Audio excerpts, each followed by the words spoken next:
Vamos lá, gente. Começando uma matéria nova agora, a partir de hoje.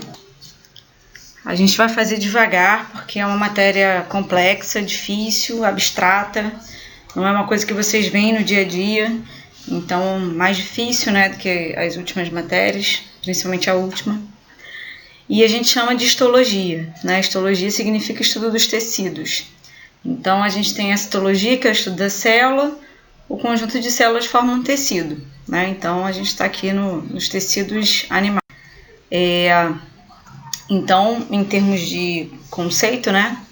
O conceito de histologia é esse, né? Todo tecido caracterizado por um conjunto de células, com capacidade de interdependência estrutural e funcional, além de apresentar metabolismo altamente especializado.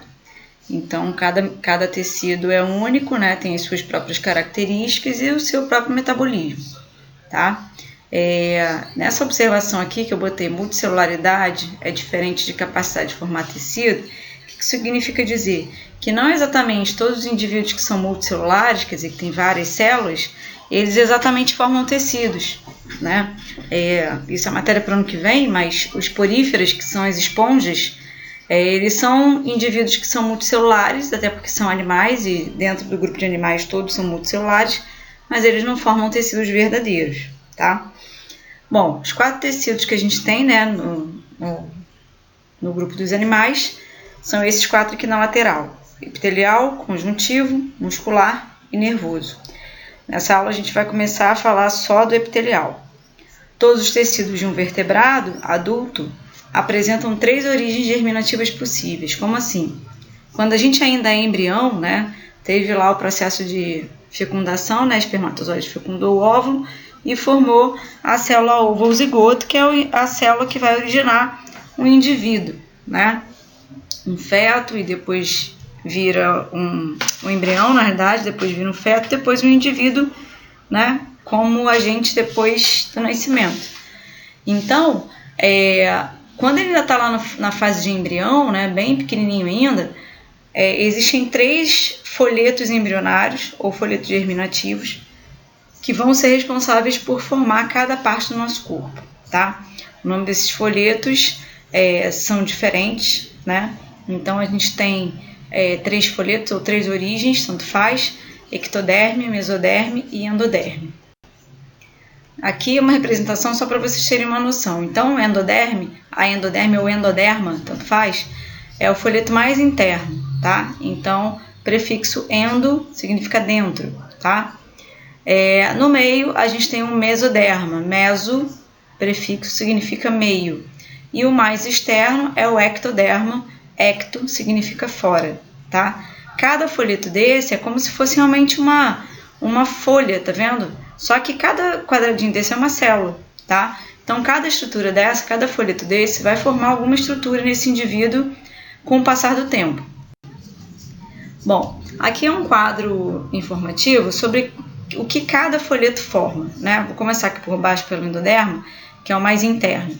Ele forma o revestimento do tubo digestório, menos a boca e o ânus, o fígado e o pâncreas, o revestimento do sistema respiratório, como as traqueias e os pulmões, o timo, a tireoide, a paratireoide, e o revestimento da bexiga, urinária e da uretra. Tá vendo que ele faz revestimentos internos, né, órgãos internos em sua maioria, bem relacionados a alguns sistemas especificamente.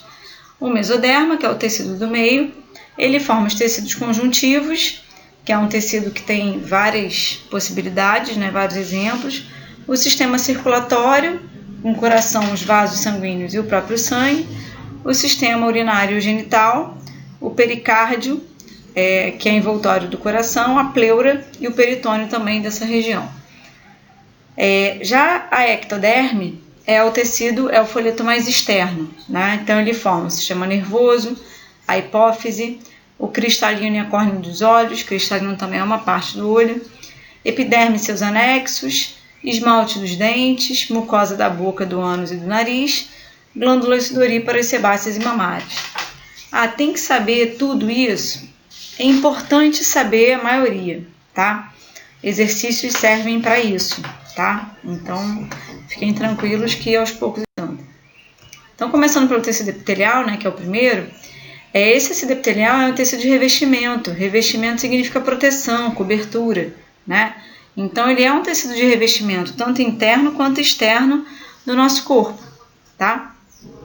Ele é formado por um conjunto de células, né, já que ele é um tecido.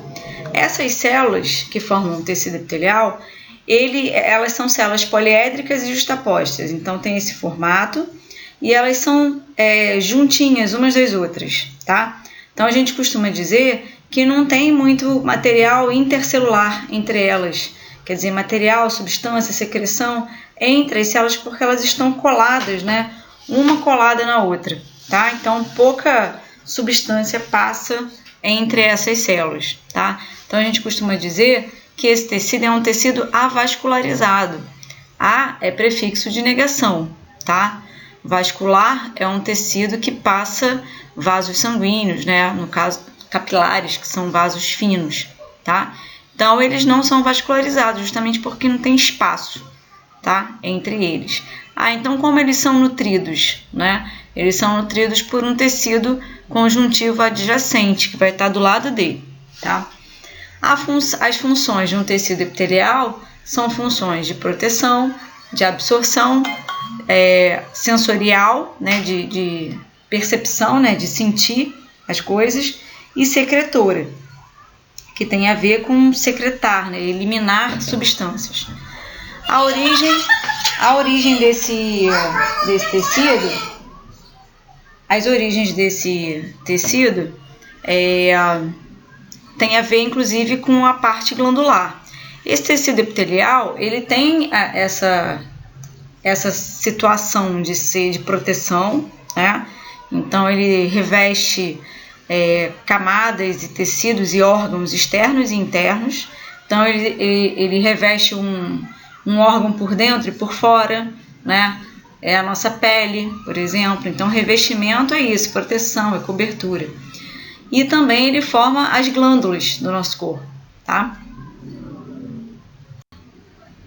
Bom, esse tecido epitelial ele tem várias classificações, né? Todos os tecidos passam por classificações. Uma das formas de classificar um tecido epitelial é quanto ao número de camadas, tá? Quando esse tecido epitelial só tem uma camada de célula, uma única camada de célula, ele é chamado de simples ou unistratificado. Eu sempre prefiro essa primeira palavra aqui do que a segunda. Mas na biologia a gente tem muitas palavras, né? Muitos sinônimos. E dependendo do autor, de quem está escrevendo o livro, né? O texto, a questão, ele pode usar o que ele quiser. Quando o tecido tem mais de uma camada, né? 2 ou mais camadas de célula, ele é chamado de estratificado ou pluristratificado. Outra forma de classificar é quanto ao formato das células. Então, ele pode ser, né, como a gente falou antes, simples ou estratificado e também ser de outras categorias, né? Então, em relação ao formato das células, cúbico, prismático ou pavimentoso, que são as principais, na realidade. E existem alguns casos especiais, né? Ele não é nem simples nem estratificado, então ele nesse caso aqui, um pseudoestratificado. O que acontece? Na verdade, ele tem uma camada, basicamente, mas os núcleos dessas células, né? Porque cada célula tem o seu núcleo, né? Ele está totalmente em formatos diferentes, né? Ele não é naquele tecido que ele está todo certinho, quadradinho, com uma camada ou com 2 ou mais camadas. Você vê que ele é todo meio que irregular. Bom, outro caso especial é o caso que a gente chama de um tecido de transição ou misto, né? Que tem a ver mais com o formato. Então, essas células não têm uma forma regular, elas podem ir mudando a sua forma, tá? E isso é muito comum num tecido, no epitélio de bexiga, tá? E elas se tornam achatadas quando submetidas ao estiramento causado pela dilatação do órgão quando a gente acumula urina. Então, ser um tecido de transição ou misto significa que ele pode ter uma mudança, né? Ele não é sempre assim, tá? Então, quando a gente tá com a bexiga cheia e com muita vontade de fazer xixi, essa conformação do nosso tecido muda, tá? Bom, a gente ainda tem especializações do nosso tecido epitelial, quer dizer, são lugares, né, situações específicas ali no nosso tecido epitelial que tem nomes diferentes porque tem funções diferentes. No final, né, tudo tem uma função de revestir, de proteger, né, mas essas especializações, né, são pontos estratégicos em que recebem inclusive outros nomes porque tem funções diferenciadas. Então, a zona de oclusão, por exemplo, ela mantém as células vizinhas tão encostadas que impede a passagem de moléculas entre elas. Lá na frente vai ter uma imagem que vocês vão ver cada parte dessa. Então, a zona de oclusão, ela ocorre através das proteínas chamadas ocludina e claudina, tá? Então, são regiões específicas em que essas células ficam super grudadas, tá? E aí elas impedem que certas moléculas que não podem passar naquela região passem, tá? Então, ela não deixa que essas moléculas passem, tá? A zona de adesão, pensa, é outra palavra, né? Filamentos de proteínas de caderina que partem da membrana plasmática de uma célula epitelial até a união com outra caderina vinda de outra célula vizinha, formando uma região adesiva. Então, é como se fosse uma cola, tá? Essa proteína chamada caderina, ela tá numa célula e tá na outra célula. E aí elas se encontram e formam como se fosse uma cola, tá? Uma coisa meio adesiva, tá? Então, por isso que o nome é zona de adesão. É importante saber essas nomenclaturas do nome dessas proteínas? Sim, é importante, tá? Lembra, eu falei isso lá no início das aulas, né? Quando a gente não tiver certeza do que é formado aquela substância, alguma coisa, a gente pode ter quase certeza que vai ser proteína. Bom, as funções gap, ou também chamadas de funções comunicantes, são estruturas moldadas pela proteína conexina, tem uma forma cilíndrica, né?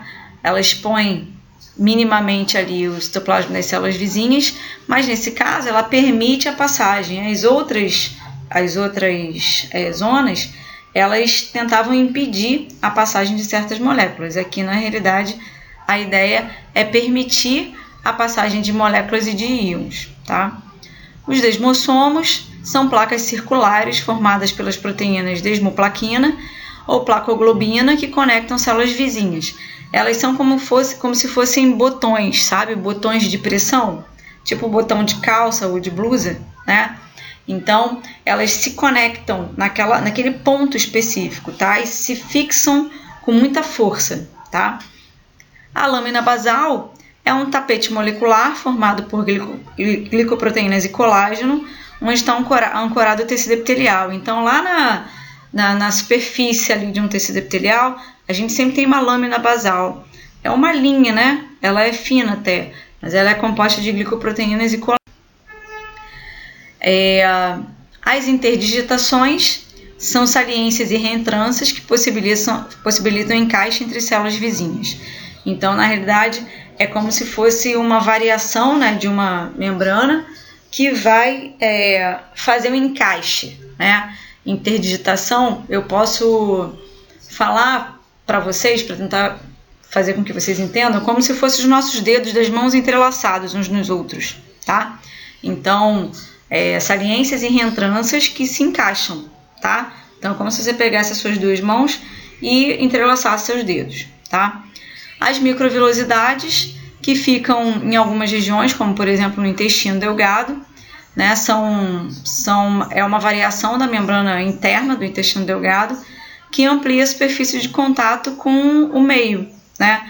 Então, essas microvilosidades, elas, em vez de elas serem lisas, de deixar a parede interna do intestino totalmente lisa, ela também faz umas reentrâncias, né? Como se fossem umas voltas, né? Umas pregas. Isso faz com que na hora que o alimento passe ali, ele tenha mais contato com a mucosa interna. A mucosa interna está grande porque ela é toda preguiada.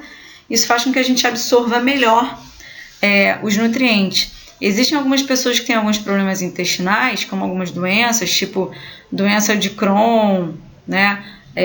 Ou outras doenças, inclusive, que elas perdem essa microvilosidade. Então, existe uma dificuldade muito grande em absorver esses nutrientes. Alguns cílios, né, são como se fossem, pensa nos nossos cílios dos nossos olhos, né, são estruturas móveis, né, que ficam ali em movimento, né, e muitas vezes elas fazem com que alguns produtos circulem e vão passando ali constantemente, né. Na nossa narina mesmo a gente encontra vários cílios, né, que a gente chama até de...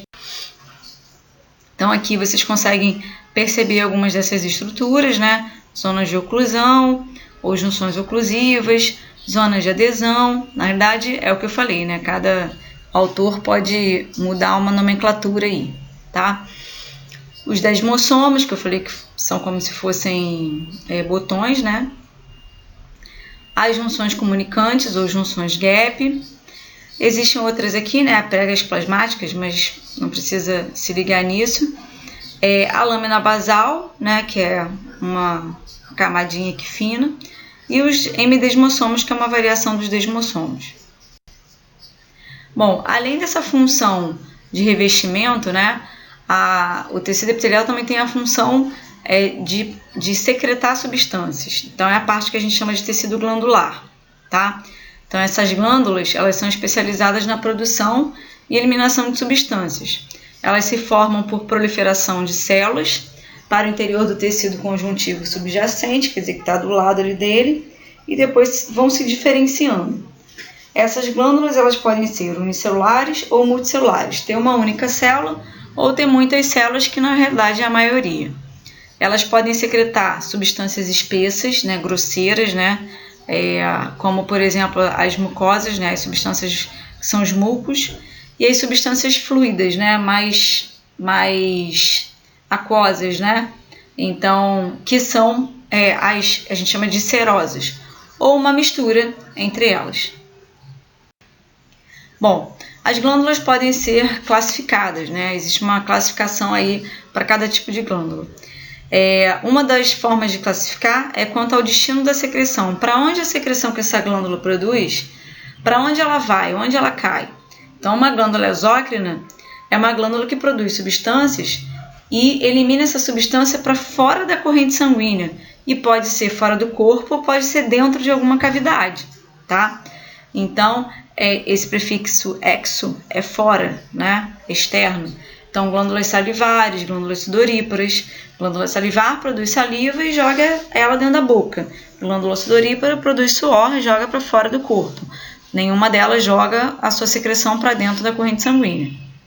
A glândula endócrina, prefixo endo, secreta suas substâncias e joga para dentro da corrente sanguínea. Todas as glândulas hormonais, né, hipófise, tireoide, paratireoide, todas elas são glândulas endócrinas que produzem os hormônios.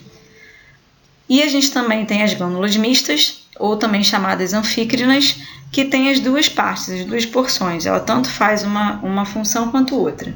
Então, o pâncreas é o nosso grande exemplo, que na sua porção exócrina, ele produz suco pancreático, que é jogado no intestino delgado. E na sua função endócrina, na sua parte endócrina, ela produz hormônios como a insulina e o glucagon, que são lançados para dentro da corrente, tá? Outra forma de classificar essas glândulas é como ela secreta, né? A glândula holócrina é a célula secretora, acumula os produtos no citoplasma, morre, se desintegra e assim produz a sua própria secreção, que são, por exemplo, as glândulas sebáceas. A glândula merócrina, a célula secretora elimina apenas a secreção, o citoplasma fica ali intacto, sem nenhuma alteração dele. Então, por exemplo, as glândulas sudoríparas, que produzem suor.